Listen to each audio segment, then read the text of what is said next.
Say good morning to the independent member of the House of Assembly, Mount Pearl, Southlands, Paul Lane. Paul, you're on the air. Good morning, Paddy. How are you this morning? Very well this morning. How about you? I'm good, Paddy.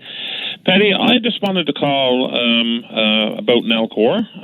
I don't want to talk about Muskrat Falls today, though, but I do want to talk about, I guess, the story that was out yesterday, and I've seen it again today in the Telegram, regarding the $67 million, or just about $67 million, that was allegedly lost by Nalcor, investing in futures and so on. Now, I guess originally, when I read Des Sullivan's blog, and certainly that was covered on VOCM as well, I think like a lot of people, I was seeing red, and basically, particularly with the backdrop of the 9% increase that we just got in our power bills, and another proposal for another 13% over 2 years. And when you look at those kind of increases and so on, and then, you read a story, about all this money that's been lost, it certainly makes you wonder, and it makes you quite angry, actually.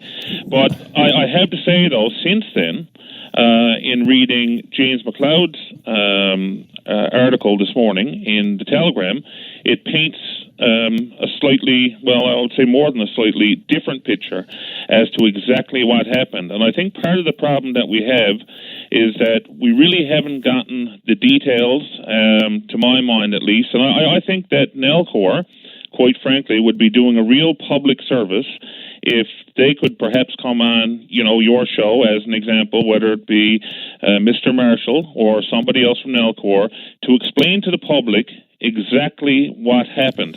Well, we know what happened. What more do you need? Well, Paddy, to me, there seems to be like a difference of opinion as to exactly what happened. I mean, the question is, like originally, the way it certainly was portrayed was that basically they divided money up in two pots, and they locked in so much of the money, and then they basically, some people would say risked to some degree the other pot of money, and it didn't pay off. But if you read the story by McLeod, it almost seems like they lost money on the part that they actually locked in. And if they locked it in at a good rate, then that would be what a reasonable person would do. But that's what it's saying in that article. So it seems like to be, there's almost like conflicting stories. That's not what it said, though.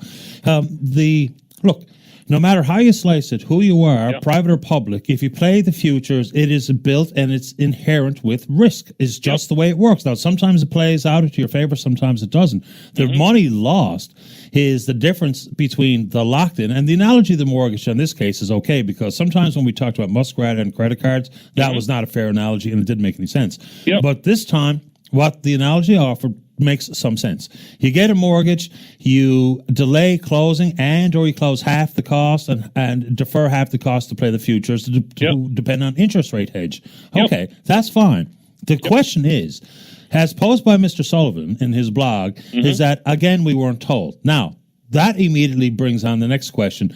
Should we logically be informed of those types of transactions all the way down the line? I'm just asking. I don't know if that's reasonable or required or whatever the case may be.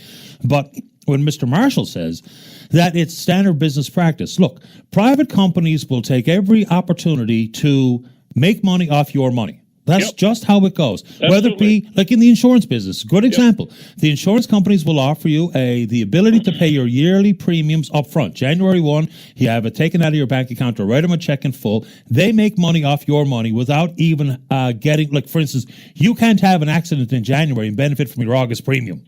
Right? So they're making money off your money. For Nalcor, I guess the play was to not lock in the 2.9, but to play the futures with $1.82 billion, just in case there was indeed the potential for an interest rate hike, because the federal government was going to the markets for the bond deliveries, the bond issues. So, look, standard practice is fine, but is standard financial practices wise or acceptable for crown corporations versus a private company where the accountability is clear? Shareholders and boards of directors will make swift and sometimes harsh moves based on financial performances and the way they proceed with their business. So Crown versus private, I think, is a fair conversation. Mr. Sullivan paints it to be quite dastardly, but that's fine. That's how he chose to write it. And Mr. Marshall, he can make that explanation, but that doesn't mean that it's acceptable. No, and it doesn't mean it's acceptable to me either. Quite frankly, it isn't. And as I said, when I heard this yesterday, I was quite outraged, especially like I said, with the backdrop of all the increased power rates and so on, which is, it might be hydro, but it's still Nalcor. But I guess all I'm saying, Paddy, is that I believe in feedback I've received now from numerous people that there seems to be some confusion, is all I'm saying, as to exactly what happened. And it wouldn't be a bad idea just to get some clarity on exactly the exact details of what happened. That's all I'm suggesting. But you do make a very good point when it comes to this whole philosophical question about putting any taxpayer's money at risk. And whether it be this situation, whether it be, where there was money lost, I think it was 10 million. I could be wrong, but when Nalcor took a chance on drilling an oil well out on the west coast of the province, got in the oil business, whether it be, taking equity investments versus straight royalties, and of course, equity investments are great when oil prices are up. But now that oil prices are down, I'm not sure where we fare on the equity investments we took in one of the other projects a while back. So, the question is, this is a public company, as you said. It is not a private company. And when it comes to this money, our money, then the philosophical question has to be, should Nalcor be taking any risks whatsoever, or should we only be taking the guaranteed things, the guaranteed royalties? We shouldn't be taking risks on these things because it is public money. And regardless what they do in private industry, that's a different story. And I guess it comes down to, to some degree, Bill 60, I think it was Bill 61 was the name of it at the time. People were talking about Bill 29, led to secrecy in Nalcor. It wasn't Bill 29 at all. It was a different bill, the Energy Corporation. Well, that's right. We say that all the time. The Nalcor Muskrat Falls stuff is not Bill 29 stuff, but we keep pretending it is. Anyway, keep going. That's right. I think it was Bill 61 was the number. And at the time, that was put in place because we're talking about, the need to protect commercial sensitivity and to create some ability for Nalcor to operate more autonomously. But, as time goes on and we see all these things that have happened, whether it be with Muskrat, whether it be things like this, you have to ask the question, maybe Bill 61, perhaps it was a mistake or perhaps it went too far, and it seems like Nalcor officials are doing whatever they want to some degree. There doesn't seem to be any accountability, no real accountability. If it was a real private business, then the shareholders could take them to task and kick them out. But in our case, if they screw up, even though we are the shareholders, we don't have any ability to do it because we have to depend on our government to do it. Yeah. And of course, they can do whatever they want for 4 years, and that is a problem. It's worthwhile also pointing out that this is not the first time Nalcor has done the exact same thing.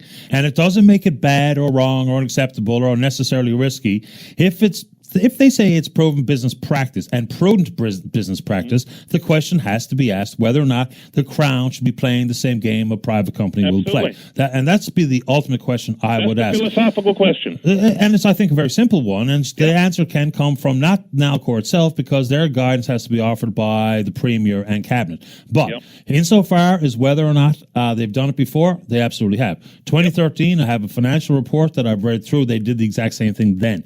Sometimes it works, but it's a classic example of damned if you do and damned if you don't for Nalcor. They are the treatment and the perception of cynicism afforded to Nalcor is very real, and the solutions are nowhere to be found. So until we figure that out, everything they touch, everything they do will be treated the same way. Some people will say that it's all nefarious, lack of transparency, wrong people in those positions, and some will just go too far with that conversation. But I will ask that one prudent question one more time of the government. Should we be playing the futures game with public monies? Simple as that. Well, Paddy, you're absolutely right. Should we be playing the futures game, and not just a futures game, but should we, be risking money in terms of equity investments? Should we be in the oil and gas business, as I said, when we lost money on the West Coast, like actually drilling for oil and taking risks with public money? So it's not just the futures, it's the whole concept of when it comes to public money, should we be taking just the guaranteed money, guaranteed royalties and so on, or should we be, risking some of that money, whether it be drilling for oil ourselves or whether it be, equity investments and so on? Because, as you know, we took an equity investment, I think it was in Hebron, I believe it was. And with the oil prices gone where they are, I'm not sure how that's going to work with it. Well, I can tell you. For us. It's probably not going to work out too good, I wouldn't think. At $50, it's terrible. Yeah. I mean, we have a 4.9 equity stake at Hebron.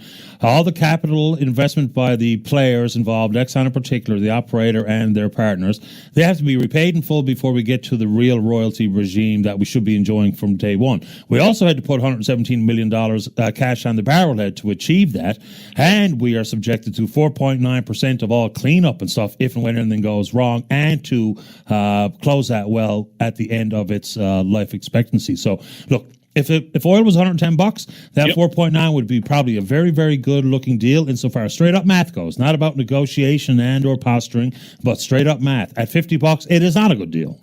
Exactly. And so that's why, again, it comes down to that philosophical question. Should we be putting public money at risk, or should we just be taking the guaranteed money? Because it's the people's money, it's not Nalcor's money. And that really is the question that we need to have. I think we need to have that discussion. And I also think we need to look at Nalcor in terms of what was done under Bill 61 to determine, was it the right thing? Did it go too far? Is there enough transparency? Is there enough accountability? I would suggest that based on everything that's happened in the last couple of years, for sure, I think many people would say, no, things are not great and it does need to be reviewed. Yeah. But again, that's another discussion for another day. Yeah, and equity stuff, we have a deal at Hebron with the specifics of that contract versus our equity position with West White Rose Extension and the potential for equity positions out in the Flemish Pass and Jean d'Arc Basin. They're all different. So we just can't say equity is good or bad. It's how it's actually structured with every specific case. That's what we have to get down to. And Bill 1661, it's not only about what we just talked about then, it's access to the grid, it's removal of the PUB, rate set at the cabinet as opposed to the regulator. It's all of those things. Anyway, Paul, they are big discussions. We're happy to have them another time. All right. Thank you, Paddy. Have a great day. Always a pleasure. My pleasure. Take care. All the best. Bye-bye.